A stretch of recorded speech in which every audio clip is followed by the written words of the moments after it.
नमस्कार। कभी सोचा है कि आज से करीब 3,500 साल पहले भारत में दुनिया कैसी लगती होगी, कैसी सुनाई देती होगी? आज हम एक ऐसे ही सफर पर निकलने वाले हैं, मानवता के सबसे पुराने और सबसे दिलचस्प ग्रंथों के जरिए। तो सवाल यही उठता है कि हम उन प्राचीन आवाज़ों से कनेक्ट कैसे करें।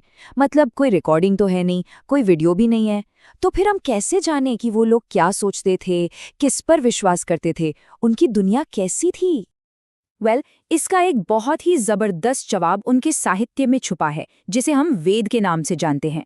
और ये सिर्फ कुछ किताबें नहीं हैं, ये तो एक पूरी की पूरी सभ्यता की आवाज है, जो हजारों सालों से गूंज रही है। तो चलिए एकदम बेसिक से शुरू करते हैं। इनके असर को समझने के लिए सबसे पहले तो यही जानना होगा कि भाई ये वेद हैं क्या चीज, और हजारों साल बाद भी ये इतने अहम क्यों हैं। ये जो शब्द है ना, वेद, ये संस्कृत के विद धातु से निकला है, जिसका सीधा सा मतलब है जानना। तो वेद का मतलब हुआ ज्ञान। ये वैदिक संस्कृत में लिखे गए भारत के सबसे पुराने ग्रंथ हैं, मतलब नॉलेज का एक बहुत बड़ा समंदर।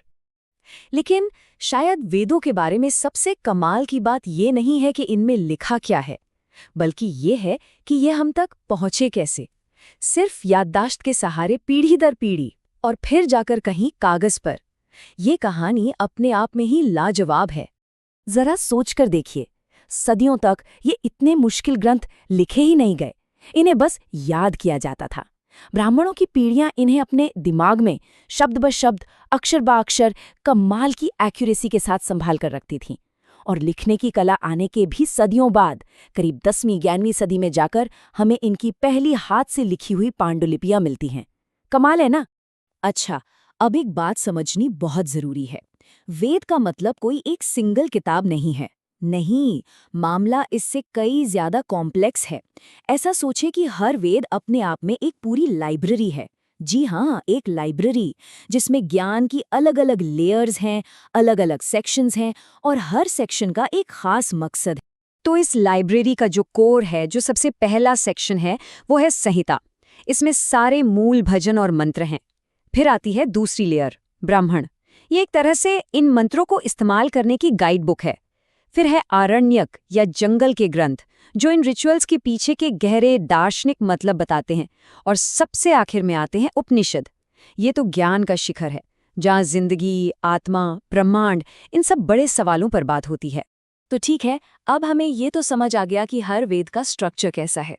अब बारी है उन 4 मेन कलेक्शन से मिलने की, जो पूरी वैदिक परंपरा की बुनियाद है। और मजे की बात यह है कि हर वेद का अपना एक अलग ही कैरेक्टर है, एक अलग फ्लेवर है। और ये कितने विशाल हैं, इसका अंदाजा बस इस एक नंबर से लगाइए, 1028। जी हाँ, 1028। ये सिर्फ ऋग्वेद में मौजूद भजनों की संख्या है, जो इन चारों में सबसे पुराना है। इससे पता चलता है कि हम कितने बड़े नॉलेज बैंक की बात कर रहे हैं। चलिए क्विक लुक डालते हैं। ऋग्वेद, ये है भजनों का कलेक्शन। सामवेद, ये है उन भजनों को गाने के लिए धुनों का कलेक्शन। यजुर्वेद, ये है यज्ञ और रिचुअल्स की किताब। और अथर्ववेद, इसमें है रोजमर्रा की जिंदगी के लिए जादू और मंत्र। तो चलिए अब एक एक करके इन सब में थोड़ा और गहरा उतरते हैं। तो शुरुआत करते हैं सबसे पहले और सबसे पुराने वेद से, ऋग्वेद। ये न सिर्फ भारत का, बल्कि पूरी दुनिया के सबसे पुराने धार्मिक ग्रंथों में से एक है, जो आज भी हमारे पास मौजूद है। ऋग्वेद को 10 हिस्सों में बांटा गया है, जिन्हें मंडल कहा जाता है। मशहूर गायत्री मंत्र, जो आज भी इतना पवित्र माना जाता है, वो इसी में है। और पुरुष सूक्त भजन भी, जिसमें यूनिवर्स कैसे बना, उसकी एक सिंबॉलिक कहानी बताई गई है। अच्छा, ऋग्वेद के बाद अब चलते हैं सामवेद की तरफ। ये वो वेद है जहाँ ज्ञान संगीत बन जाता है। इसे गीतों की किताब या धुनों का कलेक्शन कहा जाता है। और नाम से ही जाहिर है, इसका पूरा फोकस संगीत पर है। दिलचस्प बात पता है क्या है? इसके ज्यादातर भजन ऋग्वेद से ही लिए गए हैं, बस उन्हें गाने के लिए धुनों में सेट कर दिया गया है। यही वजह है कि इसे भारतीय संगीत की जड़ भी कहा जाता है। और यज्ञ के दौरान उद्गात्री पुजारी इन्हीं को गाते थे।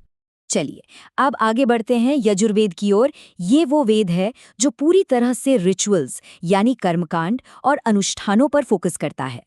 यजुर्वेद की एक बहुत ही यूनिक बात है, ये 2 मेन पार्ट्स में बटा हुआ है, कृष्ण यजुर्वेद और शुक्ल यजुर्वेद। कृष्ण यानी ब्लैक, इसमें मंत्रों के साथ साथ उनकी एक्सप्लेनेशन भी है, और शुक्ल यानी वाइट, इसमें सिर्फ मंत्र हैं, एकदम ऑर्गेनाइज्ड तरीके से।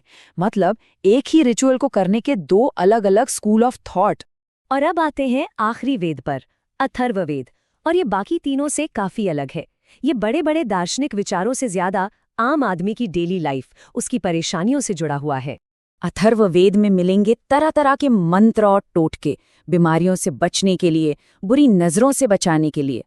इससे हमें उस जमाने के लोगों के बिलीव्स, उनके सुपरस्टिशंस की एक बहुत ही अनोखी झलक मिलती है। और एक दिलचस्प बात यह भी है कि ऐसा माना जाता है कि इसमें कुछ पुरानी, शायद नॉन आर्यन परंपराएं भी शामिल हैं। यही चीज इसे बाकी तीनों वेदों से बहुत अलग बनाती है। तो ये थे चारों वेद। लेकिन अब सवाल ये उठता है कि आज के जमाने में इन हजारों साल पुराने ग्रंथों की बात करना जरूरी क्यों है? देखिए, इनकी अहमियत सिर्फ धर्म तक ही नहीं है। नहीं, ये असल में एक खोई हुई दुनिया में झांक कर देखने के लिए एक खिड़की की तरह है। हिस्ट्री लिखने वालों के लिए तो ये किसी खजाने से कम नहीं है, क्योंकि जैसा कि हमारा सोर्स बताता है, इनमें राजनीति, समाज, धर्म और दर्शन के बारे में जानकारी है। तो ये सिर्फ पूजा पाठ के ग्रंथ नहीं है, बल्कि ये उस पुरानी सभ्यता को समझने का हमारे पास सबसे बड़ा जरिया है।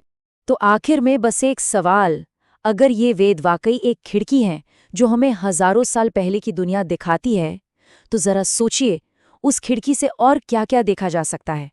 कौन कौन से राज और कहानियां अभी भी इंतजार कर रही हैं।